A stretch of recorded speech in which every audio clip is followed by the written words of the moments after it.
Namaskar friends, welcome to the channel JIV and CIV Made Simple. In this particular video, we are going to discuss our IIBF Certified Credit Professional Memory Based Question and Answer which was the examination which were held on 10th January 2026. So we are going to discuss all important case studies which were asked in the examination, including numericals and theoretical one. You will be able to see that what is the current pattern, what kind of topics are super important from examination point of view, and how to tackle the numerical questions. So each and every aspect we are going to discuss right in this particular video. So I request you to please go through each and every question on your own first and then see the explanation. This will help you to remember the concept, to gain the actual concept behind the question. So first see the question, pause the video, think about the answer, and then see the explanation part. This is the best way of using this particular lecture. So let's get started with our very first question, as you can see on your screen.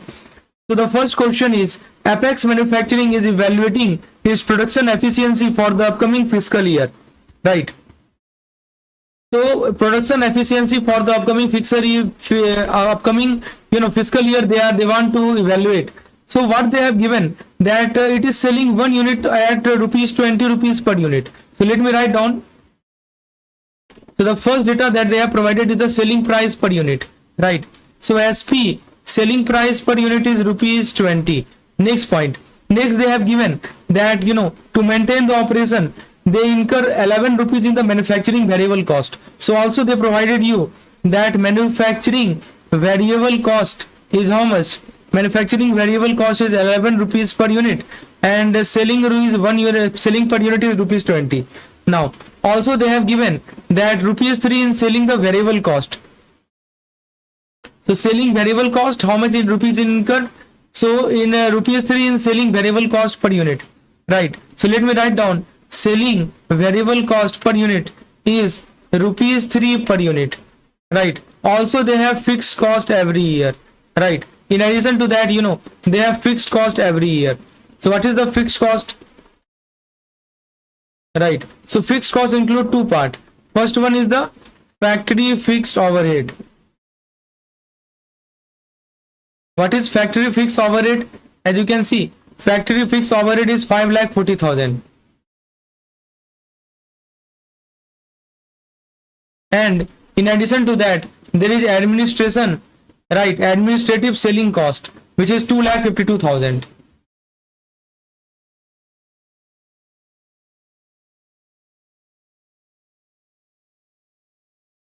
Which is how much? 2,52,000. Okay. So now these are the data that they have provided: selling price per unit, manufacturing variable cost, selling variable cost, fixed cost, right? Administration and admin and selling fixed cost, right? So these are the things that they have given. Now fixed cost means what? No matter how much you produce or how much you sell, the cost do not change. So that is the meaning of this term. That is the meaning of this term, fixed cost. How much production you do, no matter how much production you do, how much selling you do, the cost will not change. Now the twist in the question, twist is that because there is a competition, right? Because of the competition, the selling price fall by 10%, right? As you can see, if the market become competitive and the selling price fall by 10%, selling price fall by 10%, and all the remaining costs remain the same, right? Fixed costs remain the same, right? So we have been asked to compute the new break-even point in units. What will be the new break-even points, right? So let's calculate let's see how to compute the break-even points. So one thing that fixed costs are always added together, right? Fixed costs are always added together. So first of all, let's compute the total fixed cost. So what is the total fixed cost? Total fixed cost, if you add all of them, whatever fixed cost you incur. So two kind of fixed costs you incur. One is the factory overhead cost, which is 5,40,000, and in addition to that, there is administration and selling fixed cost, which is 2,52,000, right? If you add both of them, so which is 5,40,000 plus 2,52,000, so that will become 7,92,000. That is the total fixed cost. Now we have to find the new selling price, right? So what is the original price? So original price they have mentioned is 20 rupees per unit, and price reduction is 10%. Please see, they have mentioned that selling price has decreased by 10%. So let's compute the new selling price. How to compute the new selling price? Because every task we have to calculate based on the refined version. So what they have given the original price. So original price is rupees 20, and they have also mentioned that selling price decreased by 10%. So how much is the reduction in the price? So price reduction will be 10% of 20, which is 2 rupees. So the new selling price will be how much? New SP will be 20 minus 2, which is 18 rupees, right? So now we know the new selling price. We also know the total fixed cost, which remain always constant. Now let's compute the contribution. Let's compute the contribution, right? How to compute the contribution? Contribution is very simple to compute. Selling price minus variable cost, right? So variable cost remains rupees 14 as they have mentioned. So variable cost, which is I think 11 plus 3. So these two are variable cost, manufacturing variable cost and selling variable cost. If you add 11 plus 3, which is 14, which remains same, right? So variable cost is 14 rupees per unit, and selling price they have given. How much is the selling price they have given? So selling price, I think they have given 18 rupees. Let me show you. Just wait a minute. So as you can see, yes. So we have to take the new selling price, right? After reduction. So it is 18 rupees. So 18 minus 4 is 4 rupees per unit. That is the contribution. So something, you note something important. Earlier, contribution was high. When we take selling price as 20 rupees, contribution was high, but price reduction directly reduces the contribution. Now what the question is asking you to compute? You have to start, the question is asking you to find a new break-even point. So see, first of all, you should know how to compute the break-even point, right? What is the formula for computing the break-even point? Let me write down.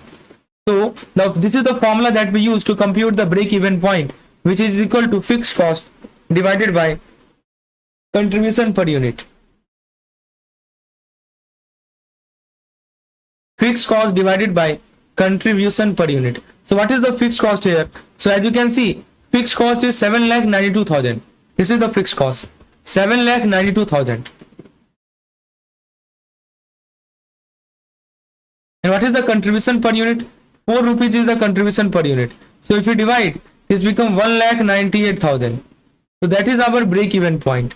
So this is called break-even point. 1,98,000 units is the break-even point, right? So what is the correct answer to this question? If you look at the question is asking you to compute what is the new break-even point. So this 1,98,000 is the new break-even point, right? So this is the correct explanation of the entire question, right? So what we get to learn is that break-even point is always fixed cost divided by contribution. And in this case, what happened? Selling price got decreased. Since selling price got decreased, your contribution got decreased, because say contribution is selling price minus variable cost. It remains the same. Since it decreased, contribution decreased, and since contribution decreased, so your break-even point will increase sharply. Break-even point, because formula for break-even point is very simple. Fixed cost upon contribution. So contribution is what is happening to contribution decreasing. So BEP will increase, right? So as you can see, a small drop in price, big increase in volume is required. So what we learned from this question, what is the key learning from this question, is that the break-even point is a function of contribution.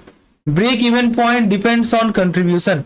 And the second point is that as we have seen, the price got reduced. So price reduction is more dangerous than cost increase. So if you compare increasing the cost or decreasing the price, then price reduction is more dangerous. Fixed costs remain unchanged even after price cut, and contribution is the only cushion against the fixed cost. In exam, recalculate contribution whenever percentage price changes. So what are the common exam mistake to avoid? First thing is that a student forget to recompute the contribution after the price change. Most of the students, they forget to recompute the computation after the price change. And some divide fixed cost by sales value instead of contribution. But please remember, whenever we want to compute BEP, so what we need to do? We need to divide the fixed cost by contribution. Most of the people do mistake here. They divide the fixed cost by the sales value. Right? Please don't do this mistake. Right? Friends, before moving to the next question, let me show you our CCP courses. So if you are looking for one-stop solution for the entire CCP revision for the last moment, you can check out our course. In our course, you will get separate folder for exam content and a Telegram group. As you can see, in the exam content, you will see 4 type of folder: quizzes, mock test, quick revision PDF, previous year question. There are 10 previous year question PDF. As you can see, every examination the collected question I have provided, and this will help you gauge the level of the examination and the important topics. And then there is a folder for covering the topics, right? So unit wise folder, as you can see, unit wise theory and MCQ. It has been divided into 5 modules, A, B, C, D, E. Inside each module you will see unit wise bifurcation of the syllabus. Inside each unit wise folder you will see a separate theory PDF and a separate MCQ PDF. And now this is a new version. So many aspirants have cracked the paper using our material. If you are looking for cracking the paper in the very first attempt, please WhatsApp me. You can WhatsApp me on this particular number for more detail regarding the CCP courses. Now friends, let's move forward and let's see the next question that we have. So the question number 2 is on your screen. Management want to achieve, right, the target profit of rupees 6 lakh, right? So management want to achieve the target profit of rupees 6 lakh, but discover that variable manufacturing cost have risen to 12 rupees per unit. How many additional unit must be sold over the original estimate to reach the same profit goal? Very good question it is. Option they have given 33,000, 46,400, 1,32,000, 2,78,400. How many additional unit the question is asking you, right? So basically this question is the second part of the previous one. So Apex management wants a profit of 6 lakh. So let me write down the keyword here that we will be using in every step. Let's write the keyword here. So profit that they are expecting is how much? They want a profit of 6 lakh.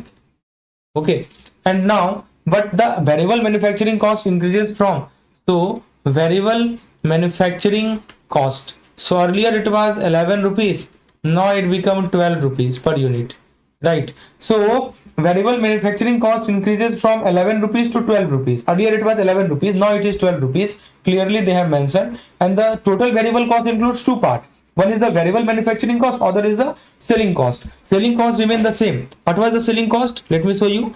So the selling cost was, I think this was 11 rupees. Yes, here you can see it was 3 rupees per unit, right? Selling cost variable. So total variable cost per unit, total variable, just wait a minute, total VC per unit is now 12 rupees plus 3 rupees, which is equal to 15 rupees, right? Which is equal to 15 rupees. Now what about the selling price? Does the selling price changes? Tell me, does the selling price changes? So selling price, no, selling price does not change. Target profit is just 6 lakh, right? So selling price is remaining to, selling price is rupees 20, right? So question is asking you how many additional unit, right? How many additional unit must be sold over the original estimate to reach the same profit goal? Option they have given. How do you compute? See what happened to the fixed cost? Does the fixed cost change? Tell me, is the fixed cost changing? No, fixed cost remain unchanged. What is the fixed cost? So let me show you, see what we have taken in the first case. Yes, that is total fixed cost was 5,40,000 and admin, so it is 7,92,000. Yes, just now we have computed, so no need to compute it again. Total fixed cost is 7,92,000. Okay, now new variable cost per unit is 15 rupees. So tell me, what is the contribution per unit? Yes, because variable cost has changed, so contribution per unit has automatically changed. So contribution per unit is selling price minus variable cost per unit. So 20 rupees minus 15 rupees, right? 20 minus 15, which is 5 rupees per unit. That is your contribution per unit. Now you have to earn the target is 6 lakh profit, right? So how many units are required to earn the target profit? So target profit desired is 6 lakh. So the required unit is equal to, think about it, required unit is equal to your fixed cost plus desired profit, fixed cost plus desired profit divided by contribution per unit, right? Fixed cost plus desired profit divided by contribution per unit, because in this case profit is also desirable, right? So just do the computation. So 7,92,000 plus, I think it is 6 lakh, right? 6 lakh divided by contribution per unit is how much? 5 rupees per unit, right? So if you add both of them, 7,92,000 plus 6 lakh, I think this will be 13,92,000 upon 5. right? So that would be how much? That would be, I think it will be 2,78,000. 2,78,000 will be the number of units, right? So this gives you the number of required units, right? Please understand. This gives you the number of required units, right? So earlier, original estimate with earlier cost was 2,32,000, right? So you can see the original estimate they have given 2,32,000. So additional unit is how much? So it's very simple. So if you have to compute the extra unit needed, right? Extra unit needed. So how to compute the extra unit? Just subtract both of them. 2,78,400 minus 2,32,000. So just subtract. That will give you 46,400 units. So this is the extra unit that is required, right? So the formula is very simple. What you need to do? Profit units is equal to fixed cost plus profit divided by cost divided by contribution per unit, right? How to compute contribution per unit? Contribution per unit is selling price minus variable cost, right? This is how you compute the contribution per unit, selling price minus variable cost. So the rule is very simple. Rise in variable cost. See, if the variable cost increases, what happens? Contribution decreases. Variable cost increases, contribution decreases. So you need more units. You need more units, right? So just remember, if BC increases, contribution decreases, units increases. So that is the point. So when the variable cost increases, contribution drop rupee for rupee, right? So remember, this is the very important learning from this particular question. Now let's see the question number 3. Under the RBI master direction of on lending to the MSME sector and as associated circular for NBFC, which of the following scenario would be considered a violation of the regulatory compliance? Four options they have given, right? Accepting a primary gold bar as a collateral for personal loan, provided the LTV value is below 75%. Extending a 7 lakh working capital loan to a micro enterprise without requiring any land or third party guarantee. Accepting listed equity share as collateral for a corporate loan to a manufacturing firm, and refusing to accept share as collateral for a loan is specifically requested by NBFC. So this is a very good question. The question is about violation versus compliance under RBI master direction and NBFC circular. This question check whether you understand what RBI allow as a collateral, what RBI strictly prohibit, and there is a special rule for MSME and NBFC. So these are the things that is checked in this particular question. So let's go through each and every option. So first of all, option number A, it is saying that accepting a primary gold bar as a collateral for personal loan. So please understand that RBI draw a clear red line. So there is a clear red line between, on one side we have gold jewelry. There is a clear red line between gold jewelry, or you call it ornament, and between gold bullion or primary gold. Gold bullion or primary gold or bars. There is a clear red line. So RBI and NBFC regulation prohibit lending against primary gold. Why? Why RBI and NBFC regulation prohibit bank to lend against this gold jewelry and ornament? The reason is bullion is linked to a speculation, right? Please understand, this bullion is linked to a speculation. Either you call it a speculation or you call it hoarding. So bullion is linked to a speculation and hoarding, and it can destabilize gold market and forex dynamic. That's why gold bullion, gold jewelry and ornament cannot be used as cannot collateral, right? It can destabilize the gold market and forex dynamic. So RBI allow lending only against the gold jewelry, ornament, specifically issued gold coin, right? Primary gold is not allowed. Gold bullion is not allowed. Only gold jewelry is allowed. So lending against, see, understand the difference. So because bullion is for speculation and hoarding, right? It can destabilize the gold and forex market. That's why RBI allow lending against gold jewelry only, right? And also ornament, it allowed against ornament, or also it allow against gold coin, right? Important point for examination, please remember, even if loan to value ratio is below 75, suppose LTV is below 75, even if LTV is below 75, primary gold is not allowed.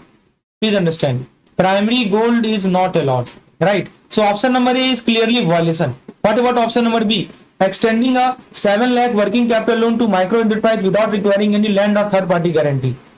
See, if you look at the RBI MSME direction mandate, it that, collateral free loan up to 10 lakh to MSME. I think you know it very well. Collateral free loan to MSME, right, up to how much? Less than 10 lakh, right? So it is covered under CGT MSE framework and financial inclusion and ease of access. So in this case, the loan is 7 lakh, as you can see. So borrower is micro enterprise. You can see the condition. Please first of all see the condition. 7 lakh loan, borrower is micro enterprise. So obviously no collateral is required, right? So obviously no collateral required, right? So it is full compliant with RBI law. So if you look at the option number B, right, it says that extending a 7 lakh working capital loan to micro enterprise without requiring any land or third party guarantee. So what do you think? Yes, it is correct. What about C? Accepting listed equity share as collateral for corporate loan to manufacturing firm. See, RBI allow bank or not NBFC. See, please understand. RBI allow bank, right? Let me write it down. RBI, it allow bank. It does not allow NBFC, right, to accept listed share as collateral. It allow bank to accept listed share. So listed share can be accepted like a collateral, for collateral, right? Subject to margin requirement, subject to exposure ceiling and risk management norm.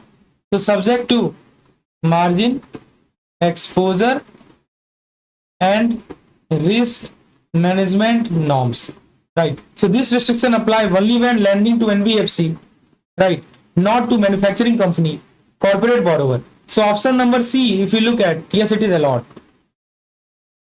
So question is violation. It is allowed, right? Accepting listed equity share as collateral for corporate loan to manufacturing firm, right? So RBI allow bank to accept listed share as collateral, subject to margin requirement, exposure ceiling. So this restriction apply only when lending to NBFC, not to manufacturing company or corporate borrower. What about option D? Refusing to accept share as a collateral for loan specifically requested by NBFC. See, RBI circular clearly says that bank must not accept share or debenture as collateral when lending to NBFC. See, what I'm telling you, that suppose this is the bank and bank is lending to NBFC. So in return, bank cannot accept what? Share. Bank can never accept share. Bank can never expect debenture as collateral while lending to NBFC.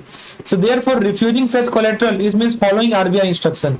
This is a regulatory compliance, not a violation. So option number D is the correct. So the question is actually which is violation. Obviously, the correct answer is option A. Option A is the violation. Rest are not violation, right? So super smart way, super smart memory trick to remember here. Just remember it, right? Gold bar. Let me write down. Gold bar, no loan. Just remember it. Gold bar, no loan. So what about jewelry? Yes, jewelry it is allowed. What about ornament? Ornament it is allowed. What about bullion? It is not allowed. One more thing I want to tell you, that MSME less than 10 lakh loan, no collateral is required. And the third point is share plus NBFC is not allowed. Please understand this word. I'm just reiterating down. Repeat in mind, no bullion, right? MSME yes, NBFC share no. So RBI prohibit lending against primary gold bullion, first point. MSME get collateral free loan up to 10 lakh, second point. See, I am repeating again and again. Why? So that these concepts become crystal clear to you. And obviously there is a high chance that this concept will repeat in the examination, in the upcoming examination, so that you can clearly answer them confidently. Many aspirants have cracked the paper, and if you have not seen our previous memory based question, you can check out the entire playlist. I have provided the link in the description section of the video. So bank can accept share from corporate, not from NBFC. From bank and share bank can accept from corporate, but bank cannot accept share from NBFC. And RBI rule are stricter for NBFC, right? Exposure. One more thing, refusal can also mean compliance, not the violation. So these are the points that is clear using this question. Now let's see the question number 4 of today's session. So question number 4 is regarding the Zenith Electronic Private Limited, right? So what does it say? Let's have a look. So basically, Zenith Electronic Private Limited, which is the corporate debtor. So this question pertains to, IBC, Insolvency Bankruptcy Code. So this is the corporate debtor, right? Has failed to pay a debt of 50 lakh to Copper Wire Corporation. So basically, Copper Wire Corporation supplied raw material to the Zenith Electronic and did not receive the payment.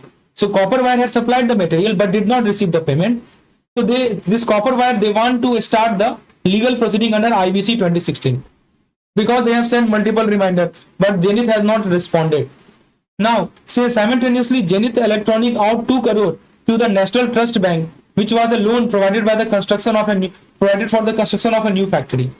So the loan is also due of the National Trust Bank, right? Following the admission of the insolvency application by the IRP is appointed. However, the COC is unhappy with the IRP initial conduct and wishes to replace him, right?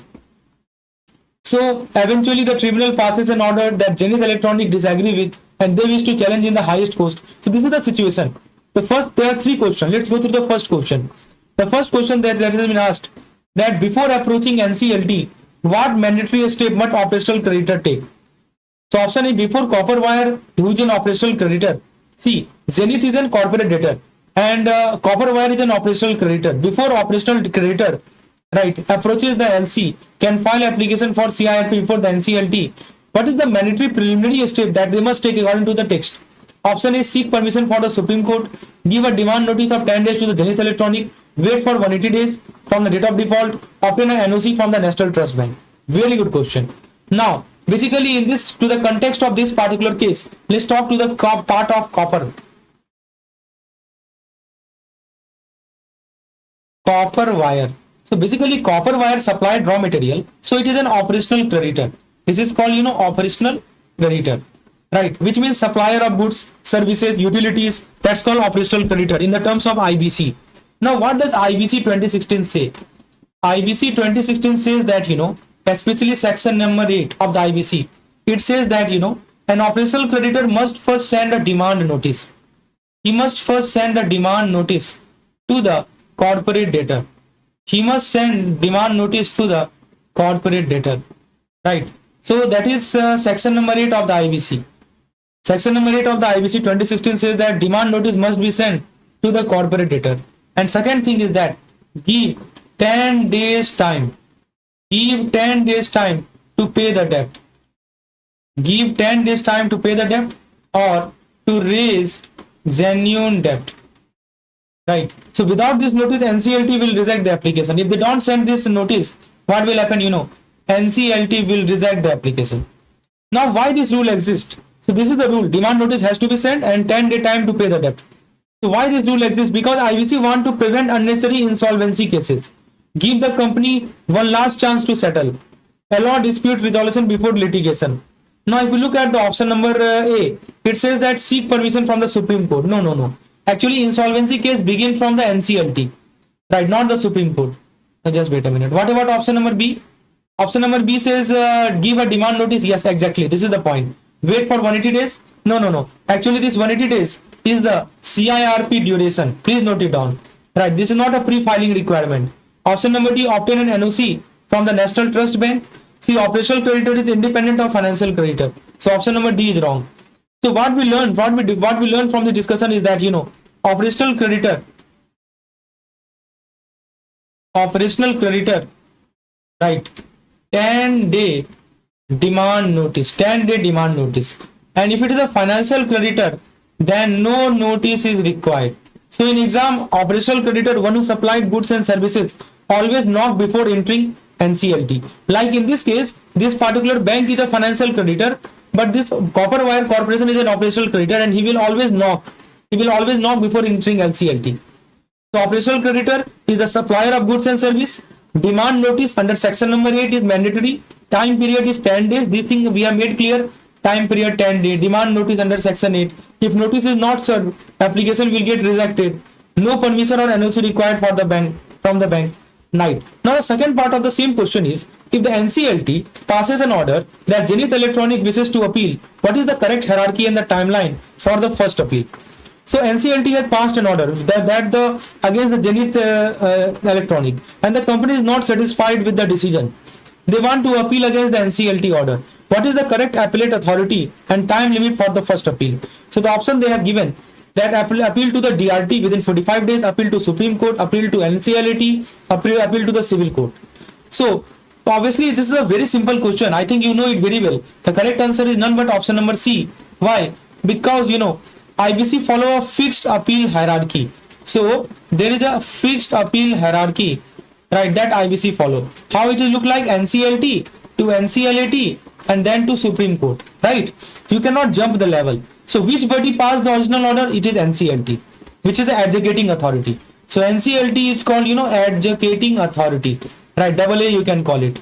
Okay. Therefore, the first appeal must go to NCLAT. So appeal must be filed within 30 days. This is also very important. So within 30 days of decision, an NCLAT may allow 15-day extension, right, if sufficient cause is provided. So the maximum 45 days is given, right, is the standard examination time. Now, why not Supreme Court directly? Because Supreme Court appeal only against the NCLAT order, and that too on the question of law within 45 days from NCLAT order, right? So the correct answer to this question is option they have given. It says that apply to DRT within 45 days. No, that's wrong. DRT handle bank recovery matter. You know it very well that DRT handle bank recovery matter, right? And it has no role in IBC. It has no role in IBC corporate insolvency appeal. What about B? Appeal to Supreme Court within 60 days. Actually, Supreme Court is a second appeal, not the first. Supreme Court is not the answer. Why? Because it is the second appeal. Option number B is wrong. What about C? Appeal to NCLAT within 30 days. Yes.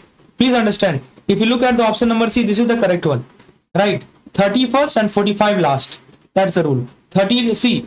Option number C, this is the correct one. Appeal to civil court, no. Civil court has nothing to do because civil court have no jurisdiction under IBC. IBC is a complete code in itself. So the memory trick, let me tell you a super memory trick to remember. Right? CLAT system look like this: NCLT, then NCLAT, and then Supreme Court. 31st, right? 31st and 45 last. This is where you can remember. So 30-day NCLAT, 45-day Supreme Court, right? So NCLT is the adjudicating authority for corporate. First appeal always goes to NCLAT. Time limit is 30 days plus 15-day extension. Supreme Court comes only after NCLAT. Civil Court and DRT have no role in IBC appeal. That's the point. Now the third question of the same case study is regarding the appointment of the insolvency professional. Which of the following is true based on process described in the image? Right. So this is regarding the appointment of the, So once the insolvency application of the Zenith Electronic is admitted, the interim resolution professional, which is called IRP, right, is to be appointed. So which statement correctly matches the legal process under IBC? Option they have given that IRP hold office for entire 180 days duration of the CIRP automatically. Option B, the NCLT appoint the IRP within 14 days of acceptance of the application. Option number C, the committee of creditor has no power to disapprove the IRP. Option number D, civil court have the jurisdiction to grant an injunction against the IRP appointment. Very good question. So basically, let's first understand the basic concept. The basic concept is what is the role of NCLT in IRP appointment. What is the role of NCLT in IRP appointment? This is the first thing. So, under IBC 2016, once the insolvency application is admitted, the NCLT become active immediately. Right? This NCLT, it become active immediately. As per the code, this NCLT has to appoint an IRP within 14 days. He has to appoint an IRP within 14 days. And this ensures that company does not run without supervision. It ensures that this particular company does not run without supervision. So NCLT has to appoint the IRP within 14 days. So if you look at the option that they have provided, I think B is the correct one. Yes. They are also talking about 14 days. What about A? A says that IRP hold office for the entire 180 days. So this is a very common exam trap. The reality is that IRP initially hold office for 30 days. Within this period, the committee of creditor is formed and COC must approve or COC must replace the IRP. That's the power of COC. 30 days, they can hold the office for 30 days. And within this period, COC must approve and they can, replace the IRP. Only after COC approval does the IRP continue as RP. If the COC approve that, okay, this person is IRP, okay, I want him to RP also. So if the COC approve that, committee of creditor approve that, IRP should be RP, then only he can continue for the remaining CIRP period. Option number C says that the committee of creditor has no power to disapprove the IRP. Completely wrong. Actually, COC hold the maximum power. COC hold the maximum power. COC can confirm the IRP, replace the IRP with other IRP. Decision requires 66% voting share. What about D? Civil court can grant injunction against IRP appointment. See, IBC bar civil court jurisdiction. please remember section number 231 of the IBC, which says that civil court cannot interfere. No injunction can be issued action against IBC. Option number D is wrong. So there is a rule. I will tell you a trick to remember the rule. The rule is, just let me write it down. It is called 14, 30, 180 rule.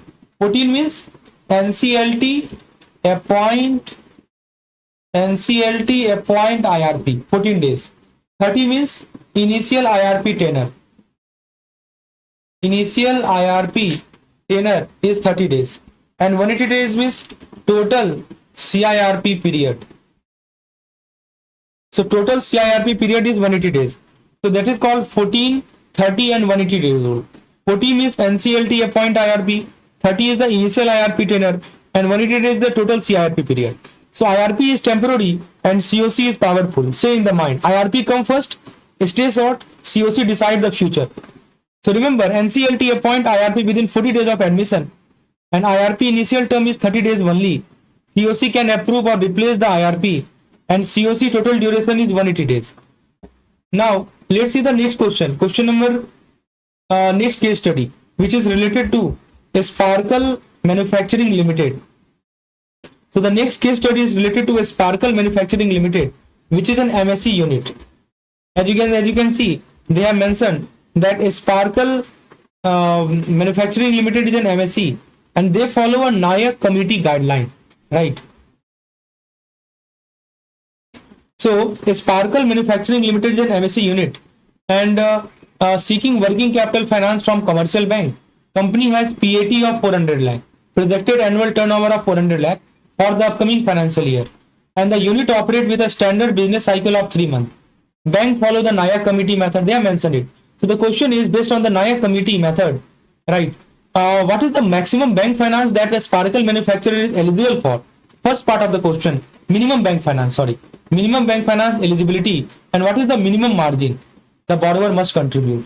Option, they have given 4 options, right?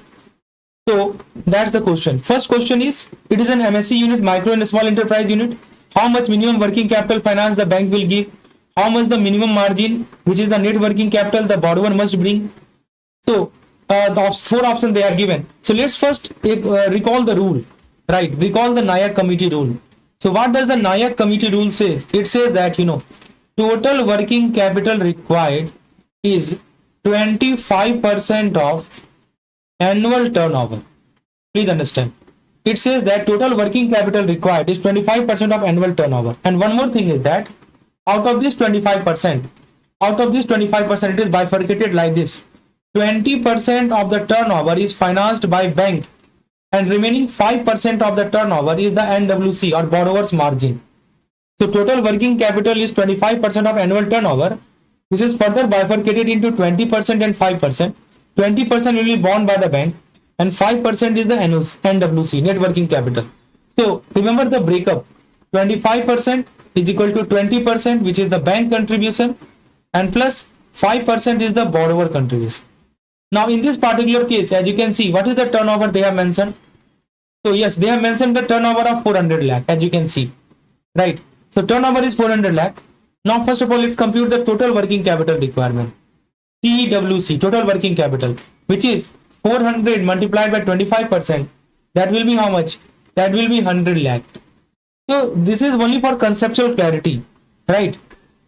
Now let's compute the bank finance. So how much bank will finance? So out of the total turnover, 20% bank will finance. So 20% of 400 lakh, which is 80 lakh.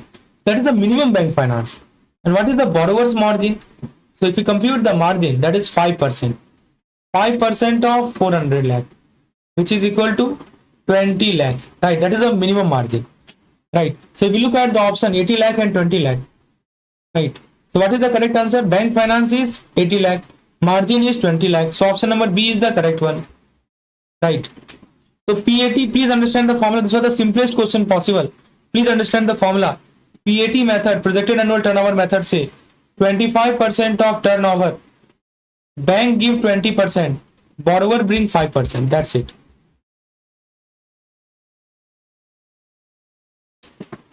Now the second part of the same question is, right, a Sparkle Manufacturing Limited is a MSc unit. now more than 25% of its turnover is routed through digital modes, right? They have given that more than 25% of its turnover are routed through the digital mode. We are asked, as per the post demonetization relaxation, right, what will be the revised working capital requirement and the bank credit limit? These two questions are asked. See, option they have given, 4 options they have given. So after the post demonetization relaxation, the limits have been asked. So very important. See what happened after demonetization.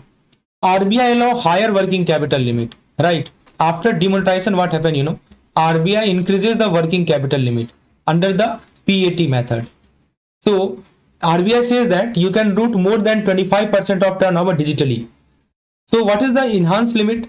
So what RBI say that for MSME with more than 25% digital turnover, right? With more than 25% digital turnover, working capital requirement was made 37.5% of the turnover, right? So those MSME with 25% digital turnover, working capital requirement was 37.5% of turnover.